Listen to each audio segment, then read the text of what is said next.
Então a gente começa a nossa paraxá aqui, como normalmente se faz no estudo do Zohar, eles fazem a leitura e vão discutindo ali sobre o que está falando determinado assunto. Como a paraxá é bo, né? Vá, a palavra bo, be, né? É um beit e um vav, vá ao faraó. É essa a palavra que vai ser discutida aqui dentro do nosso estudo. E, lógico, percorrendo toda a Torá. E ver a qual livro da Torá isso está ligado e como isso está ligado lá. Geralmente tudo é ligado através do próprio hebraico. Existe toda uma singularidade ali do hebraico onde a gente pode captar a mensagem que está sendo enviada pela Torá para as nossas almas. E começa a paraxá da seguinte forma. Vamos ler aqui, vem em hebraico também. A palavra bo, ela está de uma forma diferente. Ela está com Aleph. Então começa, Vaiomê, Adonai, eu Moshe, bo. Continua, eu, faraó, Kiani, Hakiba de ti. Então, o ponto central é esse aqui, veja. Ele está com um beit, um Aleph, e aqui em cima nós temos um Rolen. E aqui a gente então tem a palavra bo, que é exatamente o Eterno falando a Moshe para ele ir ao faraó. Tá vendo? Então, ali é o faraó. E ele continua falando aqui, ó, veete leve, ou seja, você vê que as letras que estão envolvidas aqui é o Vav, o Aleph e o Tav, e depois a palavra coração. A palavra coração, ela é exatamente as letras da Torá, as letras iniciais e finais, só que agora ao contrário, como se estivesse olhando no espelho, que a Torá começa com Beit e termina com Lamed. A gente vê a palavra coração, é como se nós fôssemos ordenados pelo Eterno a olhar a Torá em alguns aspectos através de um espelho. E assim é que nós devemos fazer. E aí ele continua, Avadaiv, Tema'am, Shati, Otati, ele, Bequerevo. É o que. Então, Adonai disse a Moshe, vá ao faraó, o endureceu o seu coração, está aqui no plural, né? Endurecer seu coração e os corações de seus cortesões, a fim de poder mostrar estes meus sinais entre eles. A gente vai ver que algumas das pragas foram mandadas na outra paraxá. Começou lá com a questão da vara, do Aharon, ele joga no chão, ela se transforma numa serpente, depois os magos também repetem, e até o quarto milagre eles vão repetindo, e tudo aquilo ali tem uma profundidade muito grande. E mostrar que o Eterno, mesmo com as forças contrárias, que ele faria guerra contra aquelas forças pertenciam a ele mesmo. E que, de uma certa forma, essas forças condizem com aquilo que está dentro do coração do ser humano. Essas forças, elas se manifestam não com uma questão de respeitar ou desobedecer a Deus, mas eles se aproveitam daquilo que o ser humano planta e a semente das suas ações e intenções é o que vai ditar ali toda essa forma de como é a ação do divino, mas que não existe nada fora daquilo que o Eterno ordena. Muito bem, então a gente volta aqui. Então, o Rabi Judá, ele começou aqui com o verso: bem-aventurado o povo que conhece o som de júbilo. Ó Senhor, eles andarão na luz da tua face. E ele exclamou: quão importante é para o homem andar nos caminhos do santo, e bendito seja. Ele guarda os mandamentos da Torá para que seja digno do mundo vindouro e triunfe sobre as acusações tanto em terra e no céu. São 2 pontos e 2 acusações. A gente já conversou também que algumas acusações podem descer abaixo de um nível da terra, que é um tribunal mais violento e mais implacável, que só pensa em destruir o homem. Continuando. Pois assim como acusadores do homem aqui embaixo, também acusadores acima. Está escrito, se houver um anjo intercessor com ele, 1 entre 1000, então ele é gracioso. Mas com ele, e diz, salva-o de ir para baixo na cova, ou seja, de morrer, ou de ir para os julgamentos severos. E continua, eu encontrei um resgate, isso também está na Torá. Rabi Hia disse a ele, por que ele deveria o homem precisar de um anjo para interceder por ele? É uma pergunta aqui que ele está fazendo, por que isso? E ele vai citar alguma parte do Taná. Não está escrito, o Senhor será a tua confiança, guardará o teu pé de ser levado, o Senhor te guardará também de todo mal, quer dizer... Então, aqui ele está falando como é que pode a gente precisar que um anjo ele venha interceder por nós, ou pedir por nós, ou estar ao nosso lado. Muitas pessoas ficam muito confusas com essa questão da reza, se Deus sabe de tudo, por que eu tenho a necessidade de rezar. Então, aqui a gente pode entender um pouco desse aspecto. De fato, o próprio santo vê tudo que o homem faz, seja bom ou mal, como está escrito. Pode um homem se esconder em locais secretos que eu não veja? Isso também ele está citando o Taná. Rabi Judá respondeu, certamente, mas também está escrito que Satanás disse, mas estende a mão e toca-lhe os ossos e a carne, e que o próprio santo disse a Satanás, e tu me persuadis contra ele. Tudo isso está no livro de Jó, como a gente vai ver daqui a pouco. Jó 2, capítulo 1 e no capítulo 2. E que prova que ele entregou aos poderes do outro lado essa permissão, para que poderia se levantar contra o homem, essas forças, por causa do ato que ele realizou neste mundo. E tudo isso, os caminhos do santo estão ocultos, ou seja, ninguém sabe.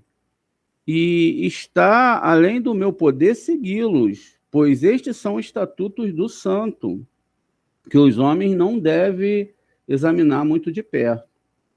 Os homens não devem examinar muito de perto, exceto aqueles que andam no caminho, aqueles que andam no caminho da Torá. Só esses podem observar esses caminhos de perto. Os outros homens, jamais. Se você não estuda a Torá, se você não segue a Torá, nem comece a querer estudar sobre essas coisas. Portanto, esses que estudam, eles são verdadeiramente dignos de penetrar no caminhos velados da Torá e assim compreender as verdades neles escondidas. Quais são as verdades escondidas? As verdades sobre os tribunais celestes e sobre cada ato que cada ser humano faz e quais são os atos que nós devemos fazer e nos abster. Os atos que nós devemos fazer são sempre atos do lado positivo e nunca atos do lado negativo. Isso não quer dizer que se você se afasta da multidão, ou se você se tranca na sua casa, ou se isso, ou aquilo, não é nada disso, mas tudo está dentro das ações e das intenções e também de como você vai estar lidando com o meio que você vive. E aí o Rabi Eleazar ele continua aqui, discutindo o versículo. Houve um dia em que os filhos de Deus vieram a estar diante do Senhor. E também o Satã veio entre eles. Isso está lá no livro de Jó, no capítulo 1. Este dia, disse, era o dia do ano novo. O engraçado é que quando a Torá começa o dia do ano novo, quando a gente fez aquele estudo sobre Tisherei, que era o ano novo, e que tudo isso já está codificado dentro do início da própria Torá, na palavra Bereshit. Na palavra Bereshit, a gente tem aqui configurado já Veja, olha, de Tisherei. Exatamente, né? Eu tenho um Aleph aqui, ó. Primeiro de Tisherei.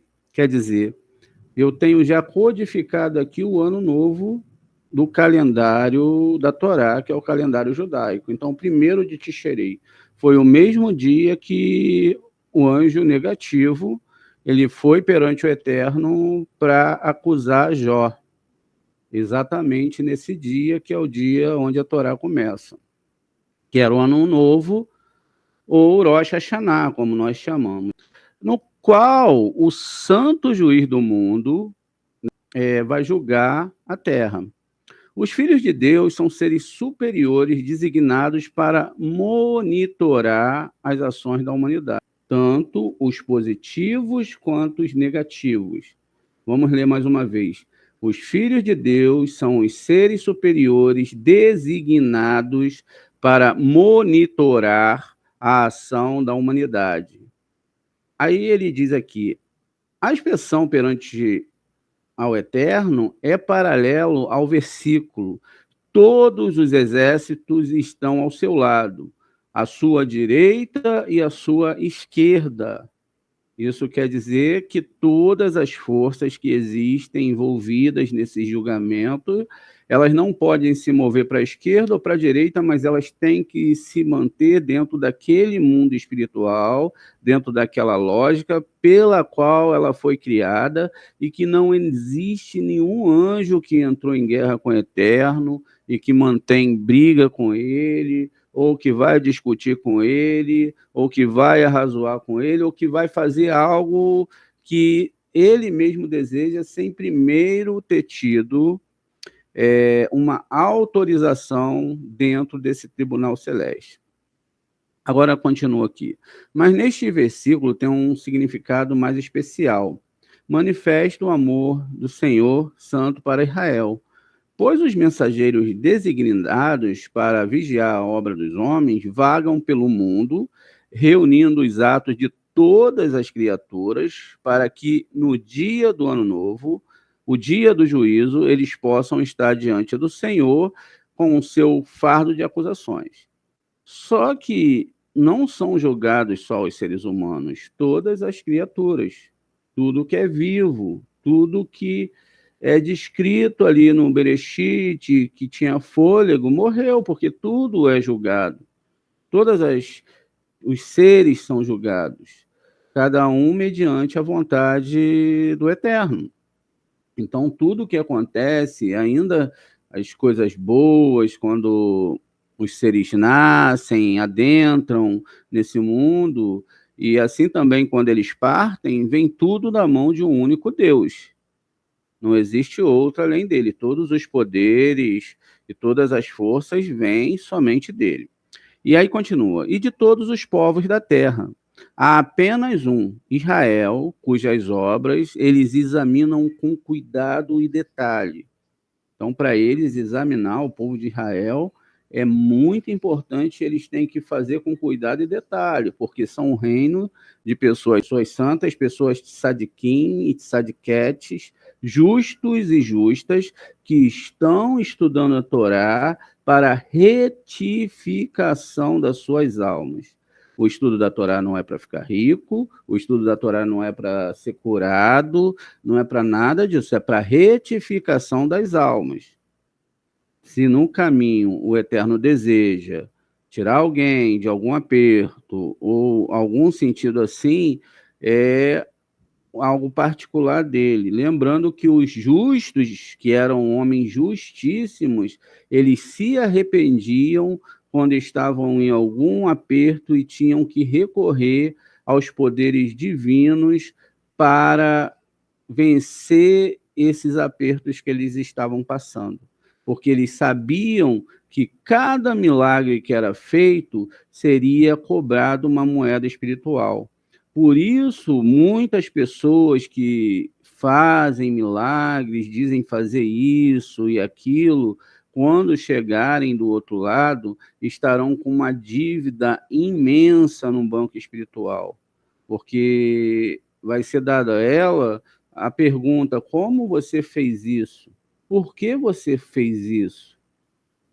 Muitos, infelizmente, ou vão fazer por causa do coração enganoso e do ego, e vão ter que pagar um alto preço por causa dessa dívida que ele tem. Por isso, quando você adentra os estudos da Torá e das reencarnações, você tem que ter muito cuidado com querer ser mais misericordioso que o Eterno, querer fazer coisas que não estão dentro da sua ossada fazer, querer dar uma de curandeiro, que é proibido pela Torá ser curandeiro, curandeirismo é proibido dentro da Torá, e querer fazer papel de o salvador da humanidade querendo substituir o papel que é só do Eterno, porque ele diz que ele é o único salvador. Não existe outro salvador a não ser ele. Então, todas essas implicações que a gente está vendo aqui é justamente o que acontece em toda a Torá e o que nós iremos analisar nesse shiur. Então, continua aqui. E de todos os povos da terra, há apenas um Israel, cujas obras são observadas com detalhe, porque os israelitas são filhos do santo, em um sentido particular, e quando suas obras não concordam com o propósito divino, eles efetivamente enfraquecem o poder sagrado. Mas, quando eles fazem a sua vontade, ele aumenta a sua força e poder. Isso está lá no Salmo 68, onde está escrito que aqueles que fazem a Torá, aqueles que seguem os mandamentos da Torá, dão força a Deus. Assim, os filhos de Deus, os mensageiros superiores, quando permanecem com as suas acusações contra Israel, são também contra El, ou seja, Deus, Israel, direto a Deus. Então, esses seres superiores, quando eles continuam com essa acusação contra Israel, eles são também contra Deus. E Satanás também veio entre eles. Também, essa palavra também significa que ele veio com um propósito definido de exibir o seu poder superior como o maior de todos os acusadores celestiais e tornar difícil para Israel obter o perdão. Quando o santo viu que todos vinham acusar assim, ele disse a Satanás: de onde você vem? E Satanás respondeu: de um lugar para o outro do país. Bem, sabemos que o controle de todos os países é confiado aos anjos, capitães superiores. Sabemos que lá no próprio Bereshit, na palavra Bereshit, nós temos um segredo onde temos 7 pontinhos, e esses 7 pontinhos, eles significam 70 nações. Cada nação tendo o seu príncipe, a sua potestade, conforme descrito no livro de Daniel, quando Daniel estava rezando ao Eterno, e Gabriel vem trazer uma mensagem para ele, falando que foi muito difícil, porque o príncipe daquela nação não o deixava passar de forma alguma, até que o Mihael veio e ele conseguiu passar essas forças espirituais. E aí sim ele conseguiu trazer essa mensagem lá para que Daniel pudesse analisar o que aconteceria no futuro do povo de Israel. Então, nessa questão que ele veio e querendo ser o maior dos acusadores, e a gente entendendo que existem essas forças espirituais, e o que ele queria, na verdade, era tornar difícil para Israel obter perdão. Quando o santo viu que eles vinham acusar assim, ele disse a Satanás: de onde você vem? Né? Ele diz que vem de rodear o lugar. Na verdade, ele não falou que estava vindo por toda a terra, mas ele falou que estava vindo de Eretz, ou seja, de Israel. Então, o Eterno ele já sabia que existia uma questão que ele ia acusar o povo de Israel para que eles não tivessem saída exatamente do Egito.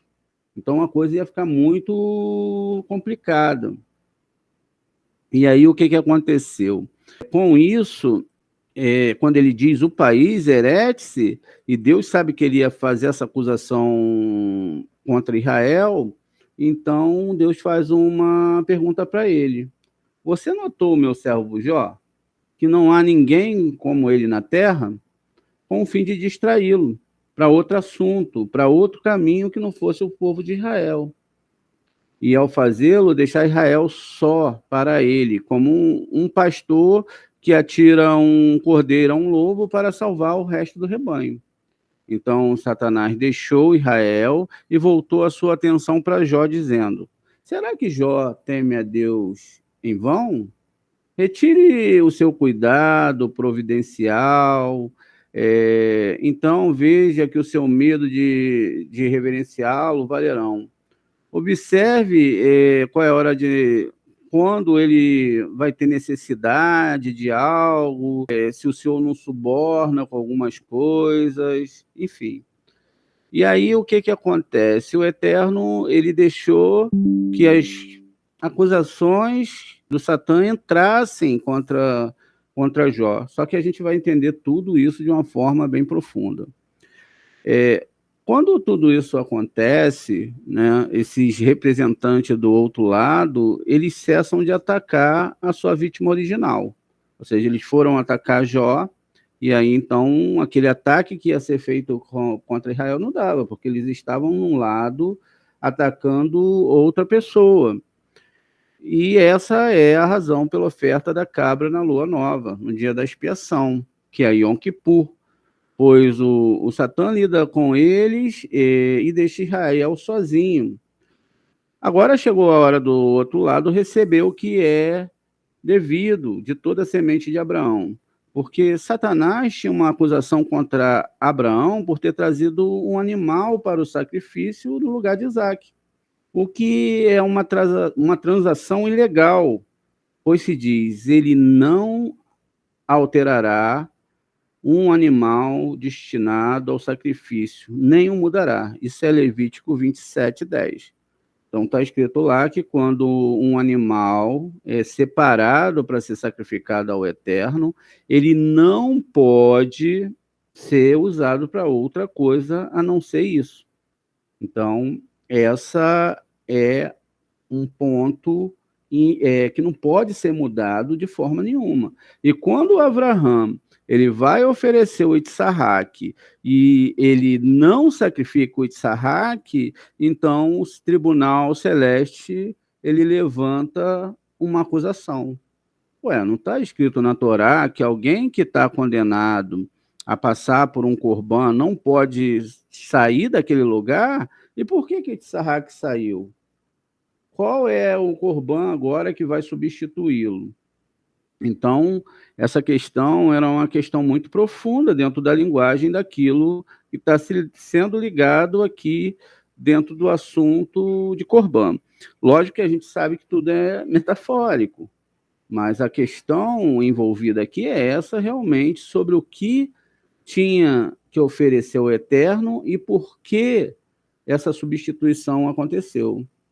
Então, como o Satanás tinha uma acusação contra Abraão por ter trazido um animal para o sacrifício no lugar de Isaque, o que é uma transação ilegal, pois se diz que ele não vai alterar esse animal, mas assim a sua pretensão era razoável. Assim, a partir do momento em que Isaque foi salvo e um animal o substituiu como sacrifício, o santo bendito seja, designou para Satanás outro ramo da família de Abraão, ou seja, outra pessoa que era da família de Abraão, para que pudesse acusá-lo, ou seja, o descendente pagão de seu irmão Narô, que era da família de Uz, e Jó era de Uz. Então, esse buraco está sendo tampado agora por Jó. Bem, aqui Jó era um dos conselheiros mais próximos do faraó. Quando esse formulou sua intenção de exterminar os filhos de Israel, Jó o advertiu: não os mate, mas tire-lhe os bens e sujeite os seus corpos ao trabalho severo. Então o santo disse: enquanto você viver, você será julgado de acordo com os seus próprios julgamentos. Por isso que não devemos julgar as pessoas, nem querer falar sobre o nível de Torá dentro de ninguém, porque como você julga, você vai ser julgado. Por isso, quando Satanás disse, mas agora estende a mão e toca em tudo o que ele tem, e toca nos seus ossos e na sua carne. O Senhor colocou em seu poder todos os bens de Jó e sua carne, comprometendo-o apenas a salvar a sua vida, que era a alma dele, e a sua vida também. A verdade é que o texto diz, e você me incitou contra ele para destruí-lo sem causa. Jó 2:3. O que parece mostrar que o sofrimento de Jó era imerecido, mas podemos traduzir não contra ele, mas nele. Isso é, em sua opinião, sendo apenas a ideia de Jó e não de fato o fato real. Então aquilo era só a ideia de Jó. Agora, por que que o texto ele está ligando aqui a Parashá Bo? Ela está ligando porque lá o que está envolvido é exatamente a palavra Bo, como a gente vai ver agora. Nós temos aqui, tá vendo? A palavra Bo. Só que agora não com Aleph, como está lá na Parashá, mas com um Vav. Ela passa da gematria 3, como está lá, para a gematria 8. Ou seja, lá é 2 mais 1, aqui é 2 mais 6.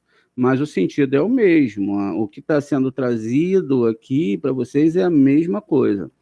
E o Senhor disse ao adversário, você notou o meu servo Iove? Ninguém há na terra semelhante a ele, homem íntegro e reto que teme a Deus e se desvia do mal. Ele ainda mantém a sua integridade. Então você me incitou contra ele para destruí-lo sem um bom motivo. Muito bem. Então, na verdade, essa palavra boa aqui está mostrando que Jó ele tinha, né, essa ideia de que ele não tinha esse merecimento.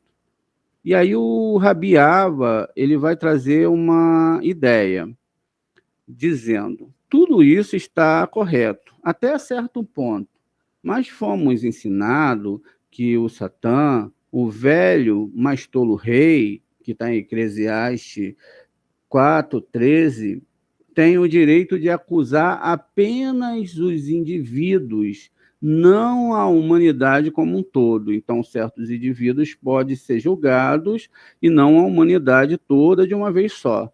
Pois o julgamento do mundo, que começa em Rosh Hashanah até chegar em Yom Kippur, é executado pelo santo, como se diz, a respeito do que construíram a Torre de Babel.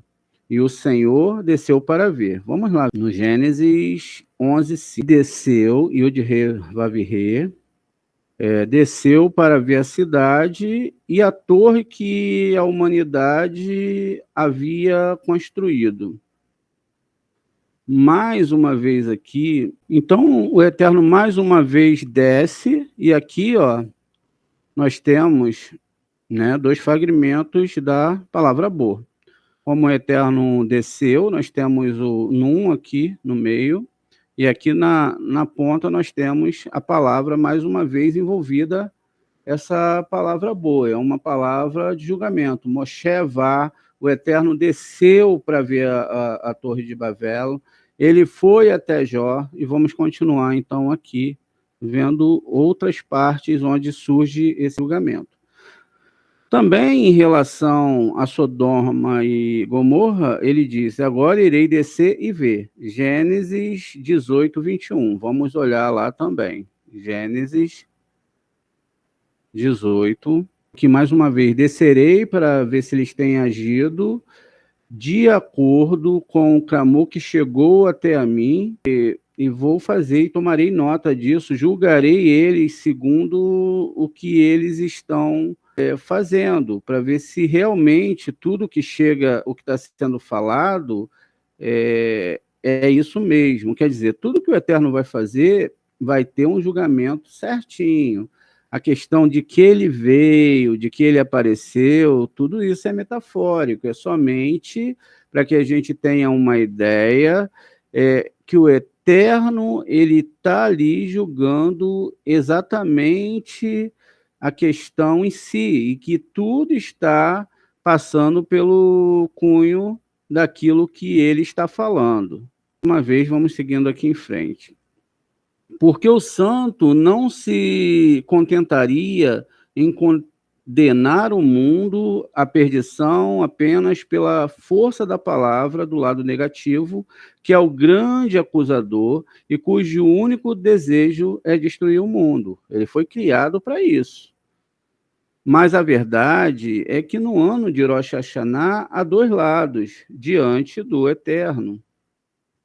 Bendito seja. Ele, pela recepção da humanidade, os homens dos quais pode ser registrado boas ações e arrependimento, têm o privilégio de serem escritos no pergaminho, no lado da vida que produz a vida.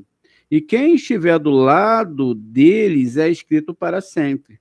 E aqueles cuja ação são mais, são designados para o outro lado, que é a morte.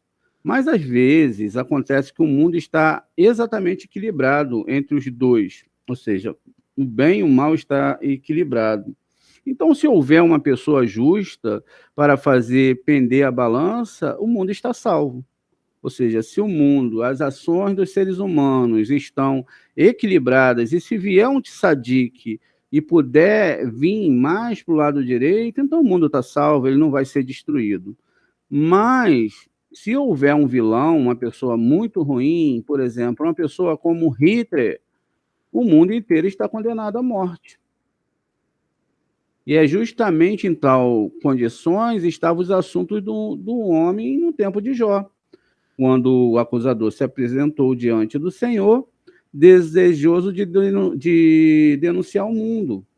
E, imediatamente o santo perguntou-lhe: você já pensou no meu servo Jó? E assim que o Satanás ouviu esse nome, concentrou toda a sua atenção em Jó.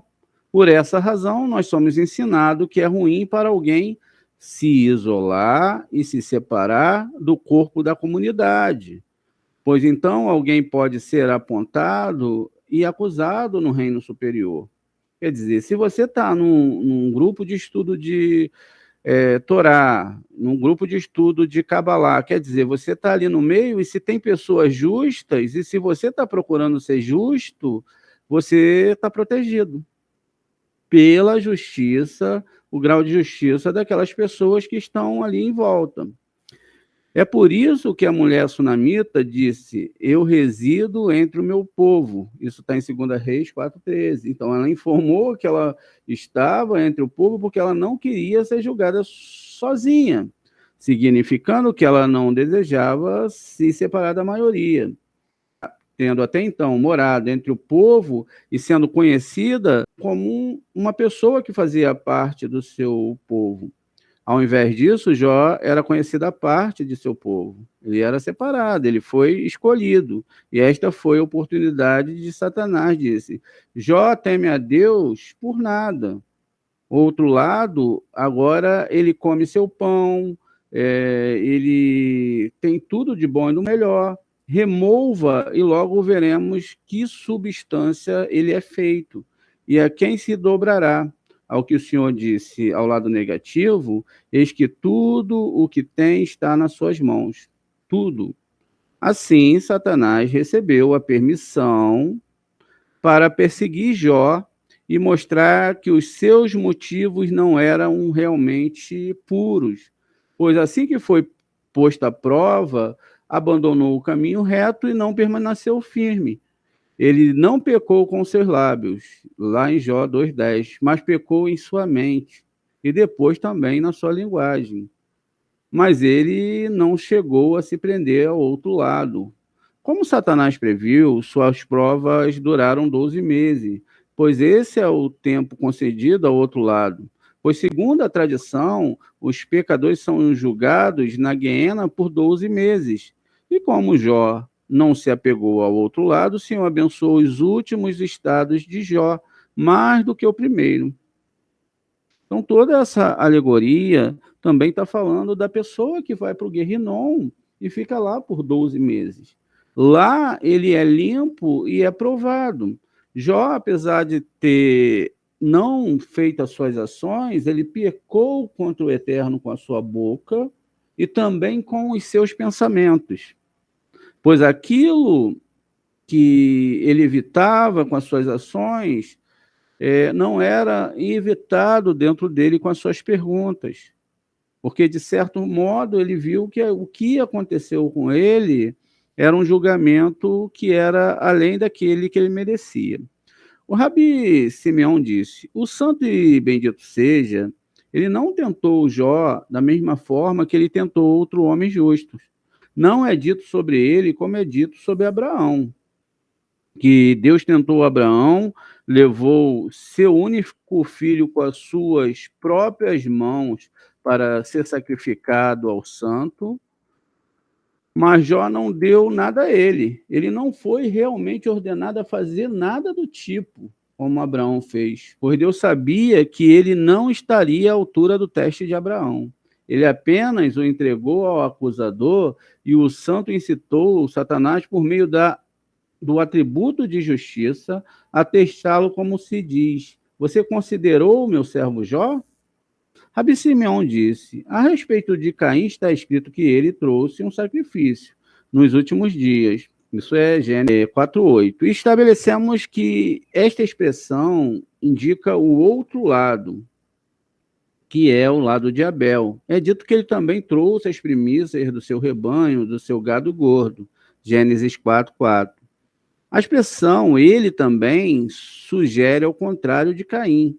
Ele trouxe a sua oferta principalmente ao santo e apenas reservado, os gordos, para o outro lado, enquanto Caim ofereceu principalmente ao lado e deu apenas uma parte ao santo.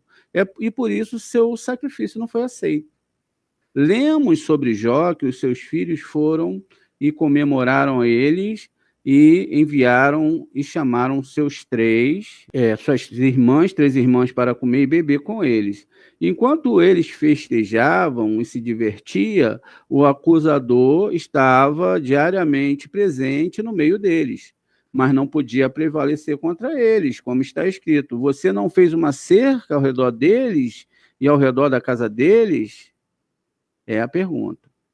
A gente tem uma questão profunda para falar aqui, dentro de que tudo foi criado pelo Eterno, um lado positivo e o negativo.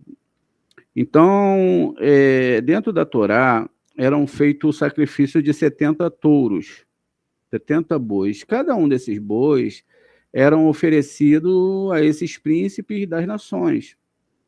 E eles se sentiam muito bem em receber esses sacrifícios diretamente do Beit HaMikdash.